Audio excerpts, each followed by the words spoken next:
Assalamualaikum warahmatullahi wabarakatuh. Ashamaa kamu dubartoonni Oromoo guyyaarran tanaa kana shabakaa tola hojjetu haa bilaash isinii qabannee dhufe garuu asumaan warri chaayinaala kanaaf haaree taatan sabskiraayib laayik sheer godhuudhaan nu bira dhaabbadhaa. Asumaan gara barnoota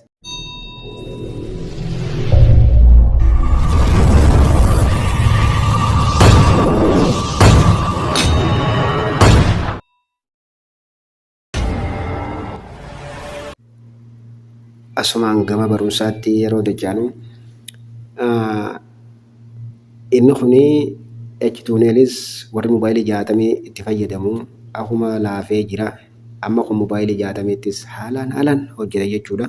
Warri moobaayilii 60 fayyadamuu feetanis haalaan hojjeta. Isa harkatti yoo jette pilaastorii kana seenta pilaastorii kana laal firiidam kajoo ani waan hin buufadhee jiruuf open jeetumaan seena. Amma inni isa kana yeroo gabbuufattee akkanas si dhufa paayi laal jalqabaa kanarratti gama gubbaarratti inni nuuf fira dhufa paayi meemoorii zeen firii sarviis kajoo kanarra dhawatta. Eegas immoo kanas as yeroo tuqatte akkanas si dhufa akkana gisee si dhufe keessa laallatteeti zeen test 99 kajoo kana laal parsantii 99 kajoo kanarra dhawatta. Akkanatti hojjetaa jechuudha. Warri moobaayiliitis 60 irraa lallaafee H2L eegaa isin duraa laafee akkasitti moobaayilii 60ttis gad dhuftee laakkunoo isa kana laal asirra dhawatta. Akka ajaa'ibaa kanatti sii dalaga jechuudha.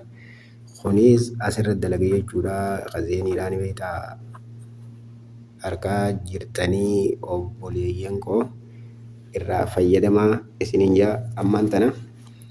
Dalagaan jiru amma kabiraatiin keessaa qaba laal isiniin garsiisa akkanumaan na hordofa amma kanattiin fayyadamaa jira ni argitan jeetii yaada biidiidhattiin fayyadamaa kana yeroo cufte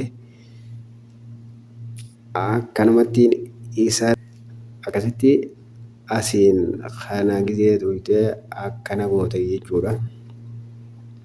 Akkana barbaadee fidee laal dalagee jira jechuudha laal isaa hojjira laalas. Ni gartanii jeetii yaada isaa hojjira. Akkasitti irraa fayyadamaadha. Assalaamu alaikum warahmatullahi wabarakatuh.